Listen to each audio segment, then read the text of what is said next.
Hi everyone, welcome to another episode on Off the Record with me, Saman. And here we will be traversing with another student, with another college, and with another degree altogether. So today we'll be talking about the MS course in cybersecurity from University of Maryland, and we have Jainam here with us, who would be walking us through his experience. He came in the fall of 2022 and he is getting graduated soon in another week, so that's like the best thing here that we will be celebrating with him.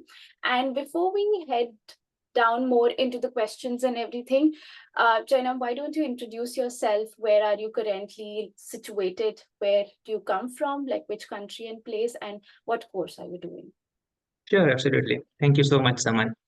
Hi everyone, I am Jainam Basra. I'm from Gujarat, India. I completed my undergraduate in the year 2020 in the field of information technology.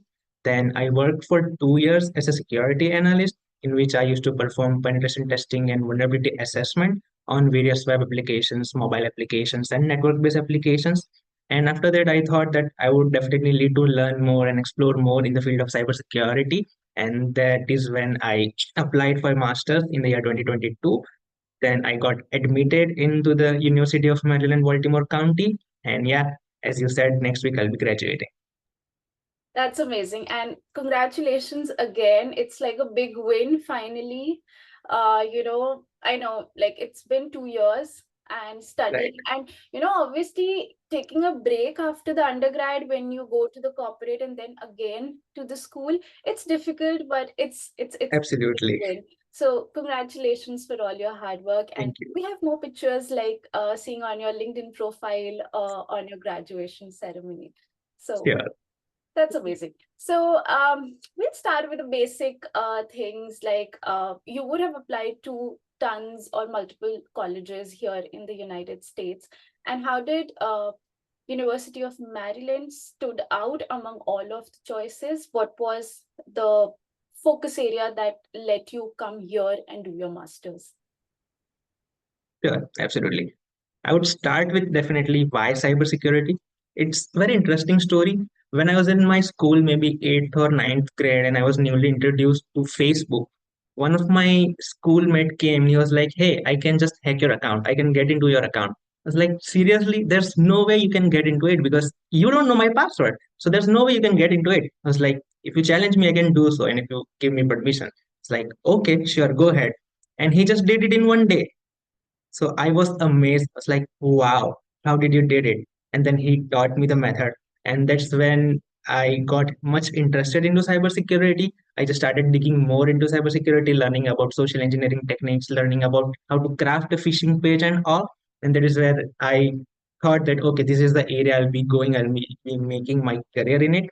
So after my completion of school, I opt for information technology with specialization in cybersecurity. And then again, I interned in a company where I get to learn about penetration testing, where I was introduced about OWASP top 10 and also methodologies and the whole area of cybersecurity. And that is how I landed into cybersecurity.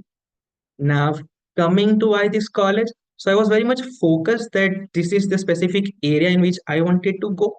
So then I researched multiple universities on the internet, on the Google, and then I found out that majority of universities are having, let's say, masters in information systems or say computer science programs, and then with a focus on cybersecurity. But I just wanted to go masters in cybersecurity where UMBC stood out. Also, another part is that faculties are completely full-time working faculties. So their day-to job is they do 9 to 5 working in corporate job, and then from 7 to 9 they take our lectures, which also appealed me more because that is what something which will keep me updated into the current industry trends. Totally agree to that point, and that's like a fair point because I did my master's in information systems, specialization in cybersecurity, and yours being master's in cybersecurity. So it's like drilling down more towards just cybersecurity because I did couple of subjects uh, from like an information systems aspect as well. obviously Right. having cyber subjects as well. And the second point being, yeah, I had a lot of professors in my second semester where, they were working with government institutions, or they were working with corporate, like private organizations. And yeah, they were teaching us, and then they were telling us, okay, this happened. Okay, I can't disclose much, but this is one thing. And a lot of other things. For example, during my time, a lot of versioning of NIST came out, and that's Right. how they were telling us, okay, how the revision happens, how we're doing it, and stuff like that. So that's like the best thing, and obviously it helps up with their connects as well. So that's Sure. like a fair point, and I've heard a lot about University of Maryland. um what was your aspect towards the safety and all, sort of like when we look up a college, we also look up the place as well, like the city. So how did you perceive it? Since 2 years you have been here, so how was it for you? The city is quite good. The city is quite good, calm enough, because everyone says that Maryland has high crime rate. It's very unsafe. It's very dangerous. But it's dangerous if you go at certain amount of time or at certain places in downtown, or if you visit places that are prohibited, you should not visit. Other than that, if I say I stay just 1 mile from the university, and from the day one up to till now, we do have shuttle every 20 minutes, which takes us to the university. But I take a walk to the university. It's just 1 mile, and it's completely safe. So it's very much good. I trust you with that because it's been 2 years for you. So yeah, Yeah, it's great because whenever I travel through the Baltimore section, if I had to go from, like, for example, from New York to Washington, or to and fro something, whatever, that is the best part, when a lot of like Amber Alerts kicks in into your phone and your watch. right, So yeah, thanks for clarifying that as well, because as a student, that's something really important, because I did my grad from Atlanta as well. That's fairly, unsafe at a bit, but that's the fair point, that, if you're at the wrong hours, at the wrong right, places, nobody can save you actually. exactly. So yeah, thanks for sharing that. So how was your selection process like? Could you just walk us through when you were filling out the application form with University of Maryland? How did it go for you? What were the requirements, and how many stages did it took? And to be honest, we wanted to know, like, is there like a round one results, then a round two results, anything of that sort, that that the college releases late acceptances and early acceptances as well? Yeah, absolutely. So I would say myself a COVID baby because I applied in 2022. So the process was quite simple, pretty simple. Yeah, we do have couple of rounds for admission and the results. The first one will be definitely in December. The second would come in mid-Feb, and the last one would be in March for international applicants. But I was running late. I did my IELTS. So all they need is IELTS or TOEFL, three letters of recommendation, and one statement of purpose. And GRE was waived at my time. But even though I appeared for the same, did not perform well.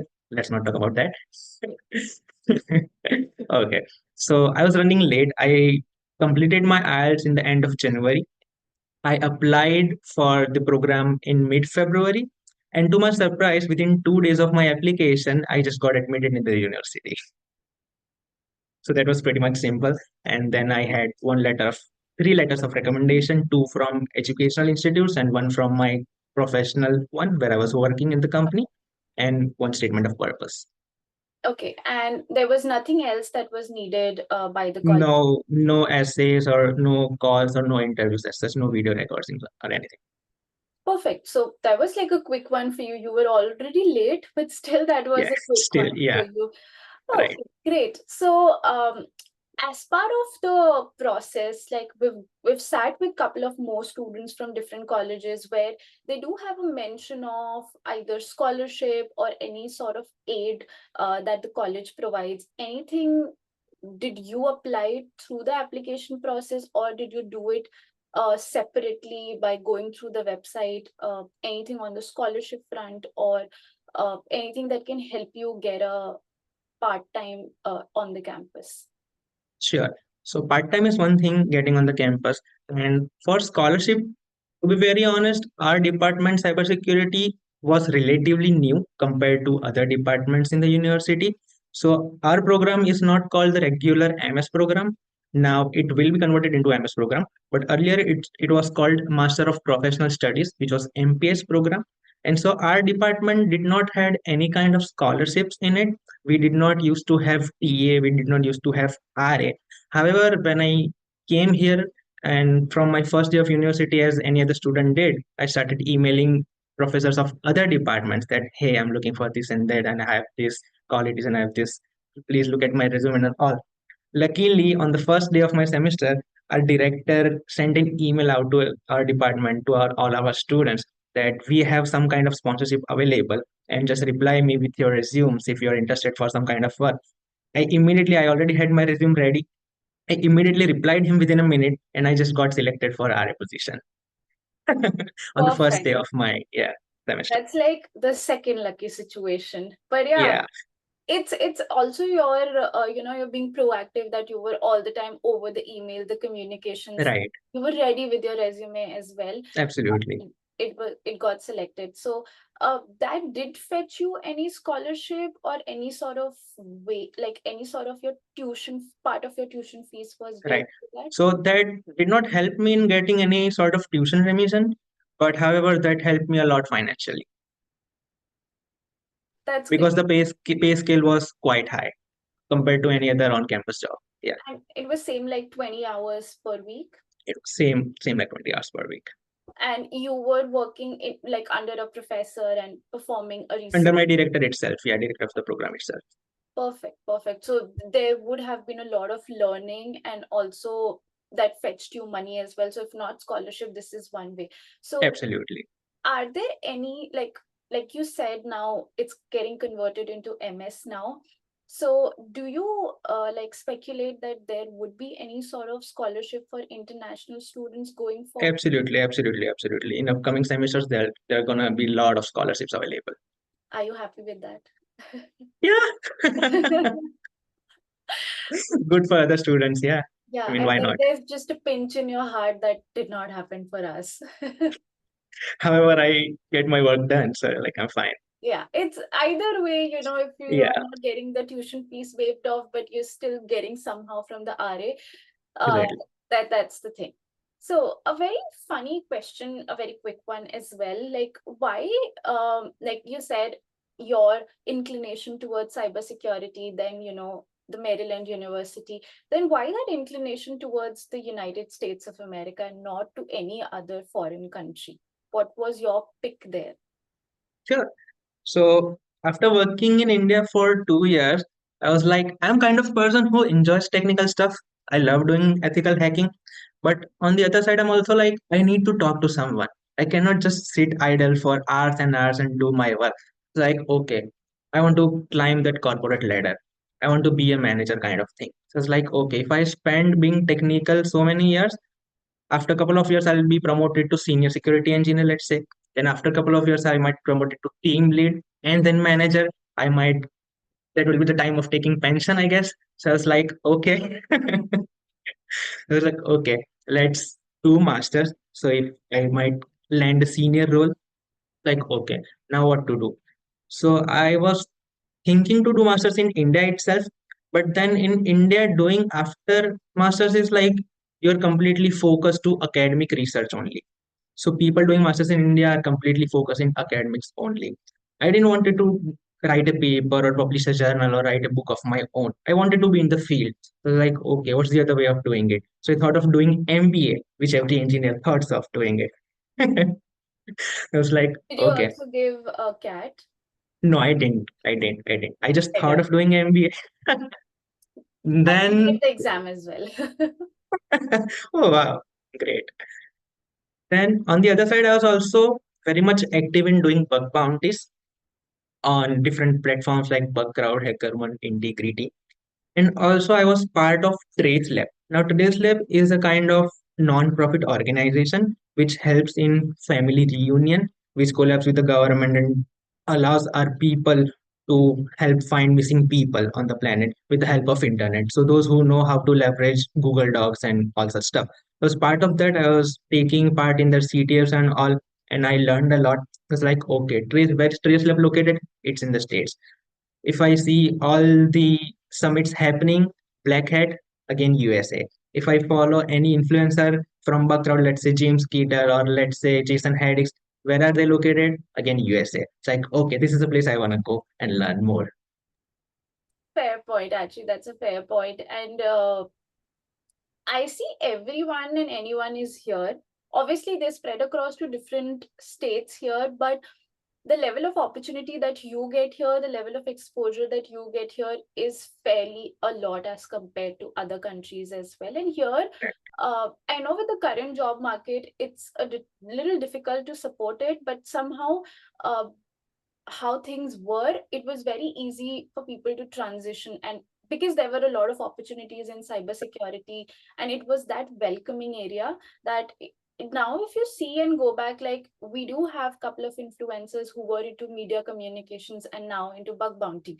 So Right, like I know because Farah is in Meta and she was into correct, mass media and then she came here. And there was, it just looked smooth for us, but obviously she would have given up a lot. But things were easier, the transition phase, and understanding it. And once you said bug bounty, that was the first name that came into my head. So everyone's like spread across everywhere, and with organization situated here, because we have maximum organization, like all of them actually, correct. who are headquartered here, and Yeah, everything works from here. Like if you want to see where Mark lives, it's the US. Where other CEOs lives, it's just the US. So everything absolutely. works from here. So that I understand. It's for sure why it's said the land of opportunities, because everyone's here itself. So Right, fair point. Uh, that was, I could see like University of Maryland had a very quick exposure on your end in terms of selection, in terms of getting the RA. So how was your visa process? Like I know fall 2022, I know that was the worst time to get a visa appointment. How did it go for you? absolutely, absolutely. So visa process again. So when I got admission into the university, now there are a lot of documentation you need to go through. You need to prepare. You need to have. So I have opted for student loan. So you need to go through the loan process. You need to go for financial documents. We are not getting slots at that time. I was working in the company at that time, and I have joined n number of Telegram groups in which people used to say that yeah, slots are available now, slots are available now. And the thing is, the government restricted your access to the website for just 3 attempts. It's like every time you see on Telegram that slots are available, you go and your account gets locked. Like, okay, I don't know. Up until July, mid July, I didn't got my appointment. And all of a sudden, one day I was taking a workshop on bug bounties in my company itself for interns. And in the break, I was like, okay, let's just try it one more time. Let's see what happens because I was on a notice period. And I even asked my boss that if this didn't work out, I'll continue again in the office. I was like, okay, I understand that because I thought I might need to defer it up to spring or next fall semester. I was like, okay, I'm fine with it. I understand. And in that break, I just got appointment for the Delhi consulate. And also, I was very much scared because in the Telegram group, people were sharing their experiences that don't go to this consulate, don't go on this window number. People at there are not good. I'm like very much overrun with the information. But then finally, I got it. Remembering my time, I just appeared for my VSC on 2nd August and my interview on 5th August. My flight was on 12th August. My orientation was 12th August, that I somehow skipped it. And yeah, it was all bad. So I remember a lot of folks telling in the Telegram group that the Bombay consulate has like really difficult people. So initially, I got my appointment for the Bombay consulate. And then one day, like one random day, with the help of some of my friends, I could just see, okay, there is a slot open in Delhi. And I just quickly got it switched from Bombay to Delhi. And that was the time I was like, okay, I can still, like, now let me look at like the Delhi consulate feedbacks, like how Right. it went for folks. But yeah, appointment was the worst part. Like I did not want to Absolutely. pay anything to the agent. I was into the same boat. Yeah. Everyone Yeah. saying just manifest it, and I was like, I can't. I am on notice period.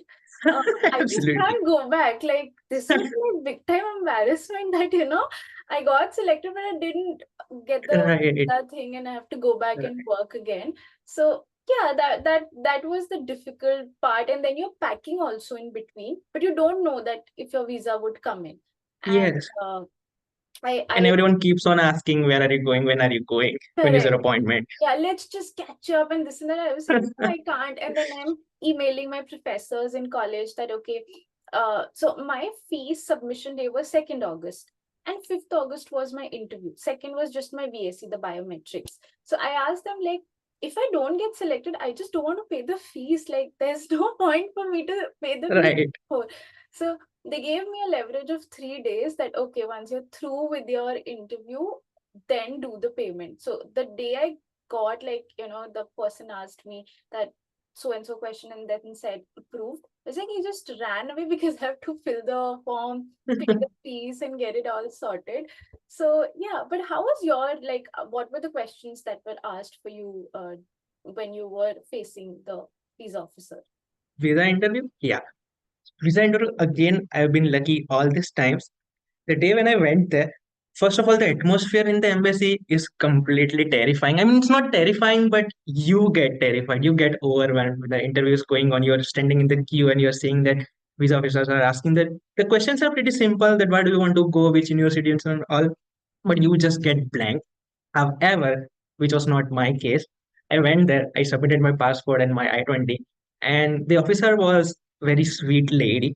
She was like, "Hey, good morning." I was like, "Good morning, ma'am. How are you doing? How's your day been so far?" So like, "I'm good. Thank you so much for asking." And she just asked me, "UMBC?" Like, "Yes, ma'am." Like, and she replied, "Welcome home, retriever." Oh, that's your Yeah, mascot. the mascot. Yeah. Okay, Yeah. great. I was like, That "Okay, is thank you so much." actually like a rhetorical question, I guess. If you don't react at that time, they would like think, okay, he does not know that much also. So they could trick you on Right, that portion as a right. So no more questions asked. It was like just welcome home retriever. It's like, oh, thank you so much, man. Have a good one. Yeah, they also have a picture like, because they also asked me just two questions. One is why this university and this course, and then how are you financing yourself? So I just gave up the documents, but he was nowhere interested seeing them. He just wanted to hear them, like how are you financing them? Because with our college there was a scholarship attached as well. So he was good with that, that the amount is lesser as compared to what Right. people think. But yeah, and yeah, he just asked two questions. But before me, there was a guy whose visa got rejected because of some discrepancies in his DS 160. And he lied about it. And then the officer got really angry. And I was just looking left and right that can somebody please change my window number? Can I just join a different line Right. altogether? Because he was furious and I was scared that what if that thing comes up on me? But when I went there, it was all sweet, nice, smiling, and asking me two questions. And I just ran away after that when he said that you'll get your passport in whatever mediums you have requested. And yeah, but that's the worst part because the what you said, the environment is very terrifying. Right. Everyone's like suited and everyone's like with Absolutely. documents. There are people who are for B1 B2 visa, there are people for renewal, they're F1 folks.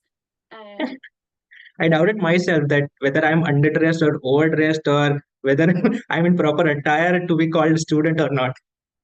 I agree. And then the lines are like from outside the lines get started Yeah, and they check you as if like where are you going, on what mission are you going inside, and there's no phone, you can't like do correct. anything. And yeah, The parents are eagerly waiting out there. yeah, and then it's just more of like when you come out you just sign them, okay, it's done, whatever.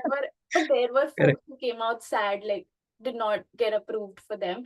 So yeah, that's the difficult portion of visa, but yeah, that's a fun part as well. Okay, so cut to the chase. We talked about all the before portions of you coming here. How was the first 2 weeks here? Like, if you can be like brutally honest, how did you take up the first 2 weeks in terms of the stay, in terms of the food, the culture? Like, how were you perceiving it? Absolutely, for sure. So, like, never traveled US before, never traveled out of India before. and taking such a long flight, packing all of your things into suitcase and starting new life here. It's completely amazing. So I already had a notion about the state, which I've seen in movies, that high-rise buildings, people walking on the street, taxis, and going to the clubs and doing party and all such stuff, which you've already seen in movies. They show New York or some part of California or something like that. It's like, okay, I'm gonna have fun.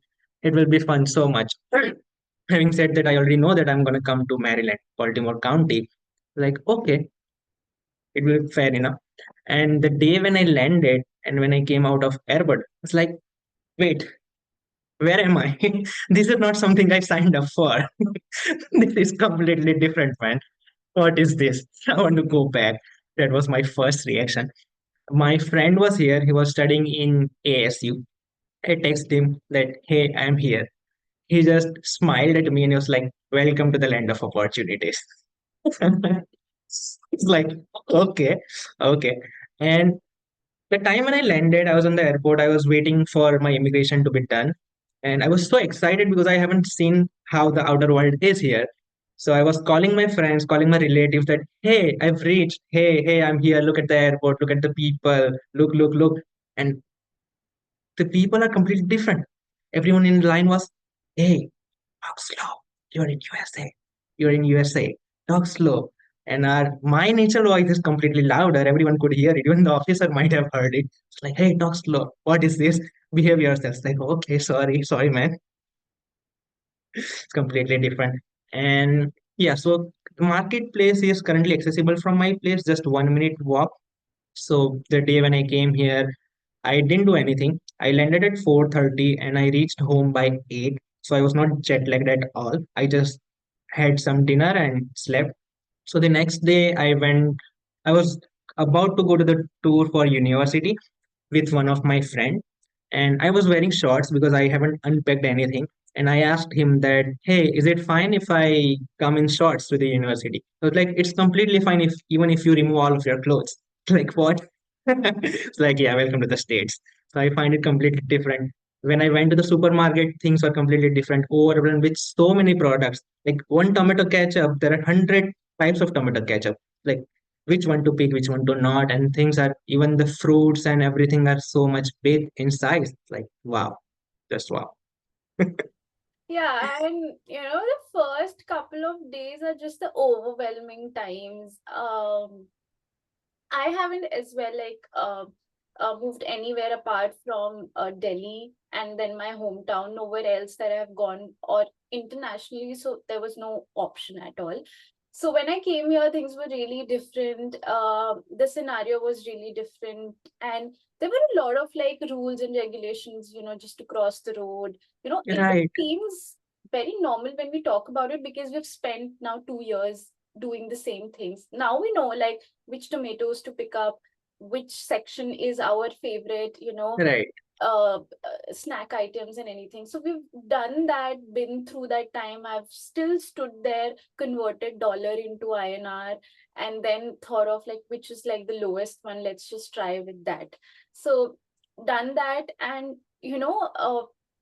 it just gives you a sense of independence that now if you want to eat one time of meal, it's you have to prepare. So I just want to ask you, like, did you know cooking or did you learn before coming here? Well, absolutely. I'm very much fond of cooking, so I can cook everything I know or everything you name it, and I can cook it. So that was not That's the hard part for me. That's amazing. I did not know how to cook. When I came into the college, my roommate was really generous enough to cook me all sorts of Indian delicacies, and I used to have it.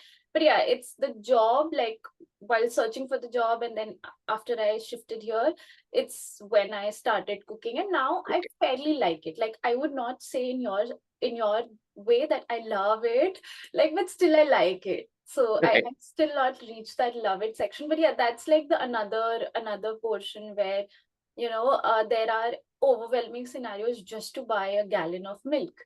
Yeah, It's different as compared to India. Like I don't know about other countries, but with India, it's different that we get like the smaller sections of it, but here it's like big yeah. bottle of it. So couple of things that I was also overwhelmed, but I agree, like your first couple of days would have gone into opening an account and getting all your documentation sent, like what all things that you have done along with your group, like your friend circle. Yes, definitely. So we were very much used to with the nightlife kind of thing in India, and I landed in Baltimore County. And at 7, I see there's no one on the street. Lights have been turned off. People close off their restaurants. I was like, this is the time to get business done. We have a mall nearby, and normal working hours of the mall in weekdays is up to 8 p.m. from 11 to 8 p.m. And on weekends, where they should keep it more open, they close it off at 5 p.m. It's like, what is this? Come on. And the mindset have also changed. Initially, as you said, that for, let's say, example, $4 for a gallon of milk. And now it's like, okay, $4, just tap and go. That kind of thing have also changed. Yeah, because Yeah, eventually you get into that habit that first you were converting it into INR. Now you're just sticking to that currency, that correct. $4 is four in dollars. Like Right. you just don't go back. Like once you start earning, get into that phase, you'll stop sticking to these four, five, six. But during the student life, it was a lot. Absolutely. It was a lot that, But that created a trouble where during my recent trip to India, because I was then converting it into dollars. So even if like 500 rupees, 700 rupees, okay, this are this many dollars, I can afford it. yeah, like the opposite is fairly easy. Like Yeah, if it goes above like 10,000 INR as well, you're still okay with that because it's still not touching $100. right. So, you're still under that and you can still do a lot of things. So Do that it. was one thing that I was really amazed about. And then when I did my university tour, what I saw in American shows, I was actually able to feel that, like, Right. and that too, I did my undergrad from a girls' college. So this was my first exposure to a co-ed college, and that too in the States. So it was altogether different. And, you go to a specific place, submit your documents, and then take a tour, see the library, stuff like that. But then your classes are held at a different location and all of those things, and getting a bank account open, getting a credit card, you get to know people don't use debit cards here, they only use Yeah, credit. There's no OTP here. So a lot of things to get used to. Now, I also think if they send OTPs, it would take 2, 3 extra seconds. But yeah, yeah, that is a necessity. Yeah, I would sure. still stick to it. I still remember we did have like a good debate in our class, in one of our class, on a major news thing where we were talking about this thing, and I could just see everyone was so much opposing on that fact that OTP would just snatch our convenience of getting things quickly, because Right. everything here is like tap and go. But it's dangerous, like tap and it's gone. It's Absolutely. so that was the thing. Anything else that you want to add on? Yeah, sure. I mean, you remember the section in IELTS or say TOEFL where you have listening section, and in which there we used to listen conversation between two people or say a group where they explain the map of the university. At Yeah. that time, I was like, why do we need this? You just go and ask them, or you can simply Google it. But after coming it here, I was like, okay, you need a map. I'm the person who keep map of my university in my phone now. Yeah, I do as well, because for my university as well, it was not a one stop shop. It was spread Correct. across different Yeah, areas, and just not downtown, it's somewhere else as well. So you need to know like where are the places. things are absolutely. That's helpful. That map, I would agree. And coming down to US, whatever national parks or places I've gone through, I've always taken a map. Okay, this Yeah, thing here, if you have to go there, okay, we have to go this much miles. So that helps. Here, I understand that fact. because there's no one you can ask to. In India, it would be like just go straight, take left, and after reaching there, ask someone. Yes, there's no ask someone. Now, what about like the food in or around the college or where you live or in the city itself? Food, as in, I'm pure vegetarian. I Okay. don't even eat eggs. So it would have been Was it difficult if difficult for you? it would have been difficult if I didn't know cooking. However, I know this stuff. It's been easy for me. Yeah. But Still, I have you go out explored. Yeah, when you go different out, like American what I've, cuisines. because I'm also vegetarian, like I'm allergic to eggs and I don't consume non-veg. So uh when I came here, I somehow had to have chicken because my inclination was towards like to save up more money, because what I saw was vegetarian meals were fairly expensive. Like the vegan side was fairly expensive as compared to the non-veg platters. So how was it for you? Yeah, absolutely. So I haven't tried much non-veg plat. I haven't tried at all non-veg platters, but I have definitely explored different veg restaurants, and I find it quite expensive. And every time when I go there, a typical Indian stuff I do is like, okay, I can make this in this many dollars at home. So just come at my place and I'll make it for you. But was the like the Indian grocery store and everything accessible? Do they had everything in the city and that could be used as raw materials for your cooking? Yes, absolutely. We have Patel Brothers nearby Oh, at perfect. our place. It's just 10 minutes drive from my place, and we do have university shuttles which takes us there for the students. So yeah, no So worries on that part as well. just to get an understanding, the shuttle is free of cost for the students. Absolutely. And then they take you like to different stops. It could be either universities or any other places, and then you can just get off, get things done, and then get on the same shuttle and come back. Correct, correct. We have five different routes Mhm. in which majority they have selected the routes in which international students live. So we have five different routes, and constantly at every 20 or 30 minutes, there's one shuttle running in that particular route.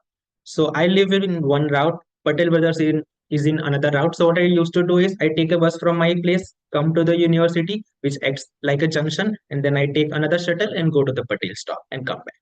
Oh, perfect. That's I guess that's fair. Like we do not have such facility back in our college. We have to actually take the trains and go to the places, or maybe ride with someone like who had a car, Right. maybe take a cab together. So that's like a fair thing, that it's easier for you and it's free as well for you. That travel time is cut short. Yes. Okay.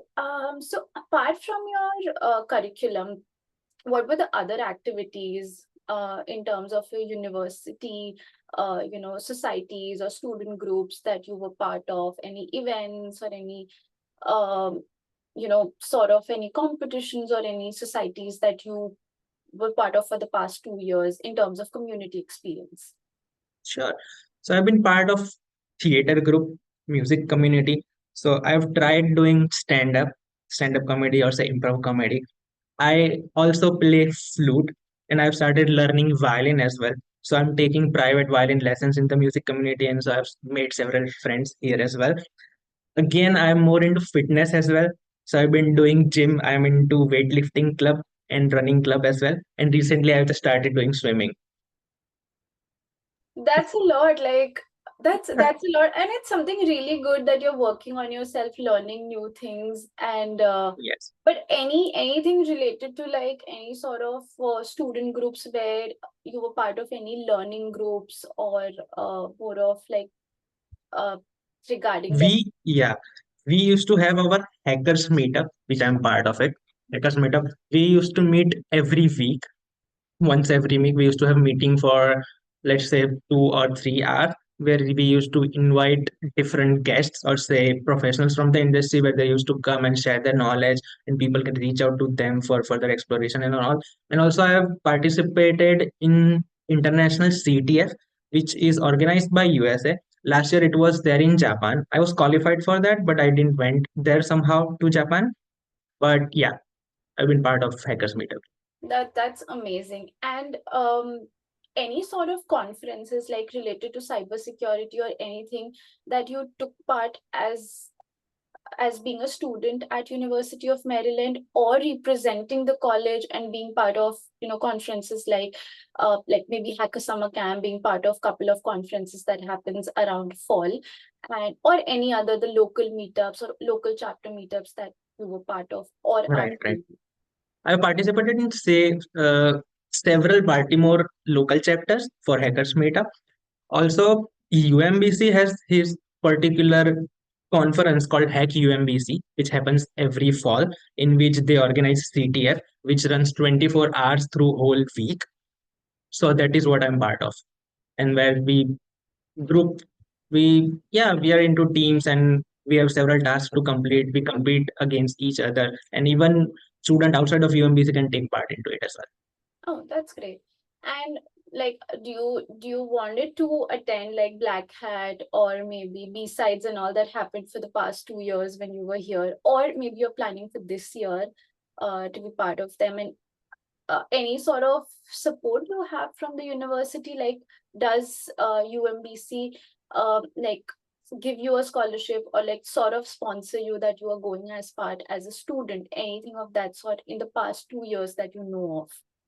Yes, definitely. UMBC definitely supports people who want to go to Black Hat or besides any conferences. You just need to register on our portal. You need to fill out a form that why you need a scholarship and why do you think you are qualified for the scholarship. And you need to share your travel plans as well, which does not hinder your semester as well.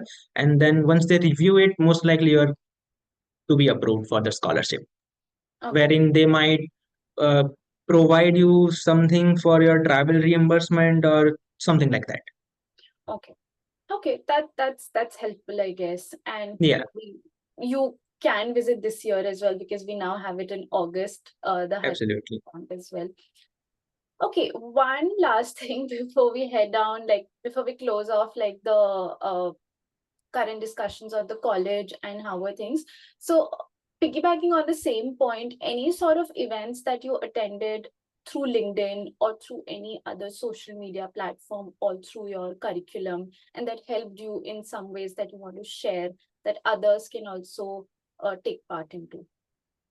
I've been attending events that have been happening on LinkedIn.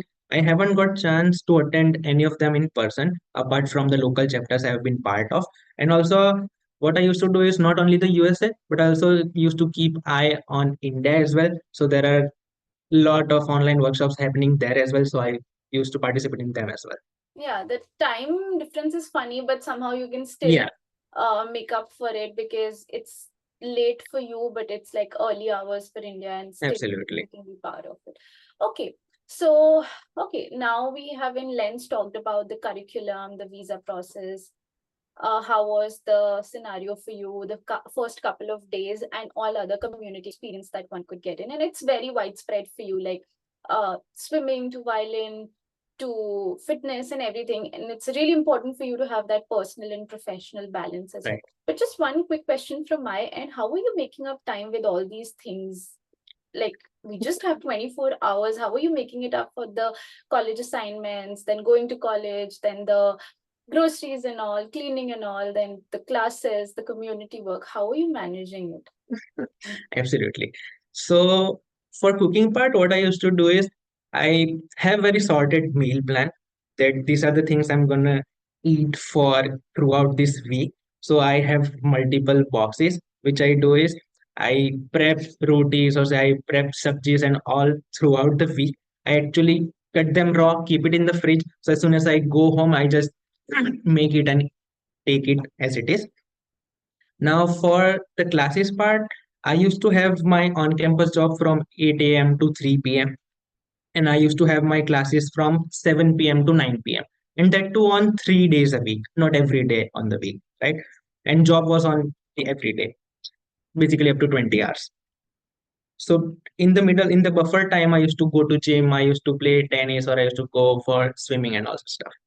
That is where I used to myself. That's a good balance, Yeah, because I get to hear this like everyone is on the go here. You just can't stop. And if you think like you've done everything, you'll just remember, okay, that cleaning was right, skipped, or I could not prep up on this part, or anything of that sort. So you're always on the go here when you talk about both the sides, like studies and right. extracurriculars work. Okay. So, how was your job experience? I know since 2022, since we landed up here, the job market is really thin, and it has worsened with the months that we've gone through. So, how is it going on for you? Well, currently I'm in the multiple stages of interview. I've been applying actively on LinkedIn and other platforms as well. But what I have noticed so far is the incident of ghosting, being ghosted, where recruiters give a call, or you are in second round of interview and then again you don't hear back from them. Sometimes what I have noticed is that I schedule a call with recruiter after checking their calendly, and they're like, okay, I'm good with this caller at this particular time. And just before the minute of that particular time, they're like, okay, I'm sorry, I cannot do this for you. And on the next day you receive an email that this application has been closed because someone else has been selected and all the stuff. Yeah, and especially I've heard that a lot, that someone else internally has been chosen up for that Right. role. And that's when you start doubting yourself, that we don't know where we're lacking also. It's not like we're getting rejected for something that we don't know. It's more of there's no sponsorship, or we don't know that it's like a legit position, because they ghost us for months. And it, like, I have been ghosted for like from like multiple recruiters from like big time tier one organizations, and I don't know for what reason. So that is one challenge that I've heard from everyone who has come and talked about the job market, that this is just happening since 2022, that people are just ghosting you and not letting you know, because it's more of Right. like, you let us know you're not selected, it's good. If you're lingering Yeah. us, somehow psychologically it gets into our head that we are selected, maybe they're just taking time. So, and Yeah. every bigger organization takes like 4 to 5 months to give you an offer. So Absolutely. that's the worst part. I So recently attended, sorry to cut you there. I recently attended a career fair where there was some big organization. I won't name it. I went there. The head of the team was there. It was like, okay, are you okay to interview on the spot right now to be interviewed? I was like, okay, I'm absolutely fine. I was like, okay. We had a separate dorm there. We went there. He took my interview. He was like, okay, we want someone like your skills. We want someone like you who have intermediate kind of experience, not very experienced, not completely fresher, but you want someone like you. Like, okay. And he was like, mail me in 2 days if I don't mail you back. I was like, okay. And it has been 2 months, I haven't heard back from him. I know. And at a point we just feel embarrassed of asking them that Right, what is the update. And I am just not talking about, you know, smaller local organization. They're like big full-fledged organization, like they have their names in everybody's right, house, but still somehow they don't. And that's the worst part, that we have all seen it, and obviously couple of us are seeing it as well. And it's really difficult to land up that job being international, because we do look up for a job that gives us sponsorship. That's the most important one. But at a point I was also bent down to go for the one which does not gives a sponsorship. At least I get one and do not hit my unemployment clause. right, right, So that's another thing. But we can just have a moment here to, you know, ask you what are couple of rules that you're looking out for, like rigorously applying to, and what are the skills supportive of that, so that anyone who is listening to this podcast right now, who is recruiting or know whoever is recruiting, could actually reach out to you. yeah, perfect. My forte lies in penetration testing, whether be it web application or mobile application or network-based application. For mobile, I would go for Android and iOS only. iOS I've been learning since few days, but not much into it. But Android, I'm good with it. So I'm looking for security analyst or penetration tester kind of role, vulnerability assessment kind of stuff. And yeah, and obviously you do have 2 years of work ex. You did have worked under the director of your program as an Right, RE. You have a lot of experience there as well. And plus the 2 year classroom knowledge where you have worked on real-time projects, real-time analysis, that is just like an added, like a cherry on the top.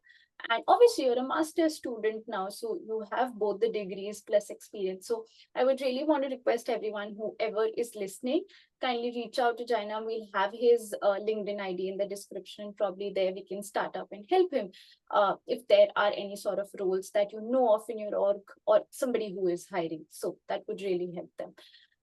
So with that being said, one thing on the job thing before we just head on to the closing section is, with the current job market, because it's really tricky, it's really thin, not a lot of job you're getting.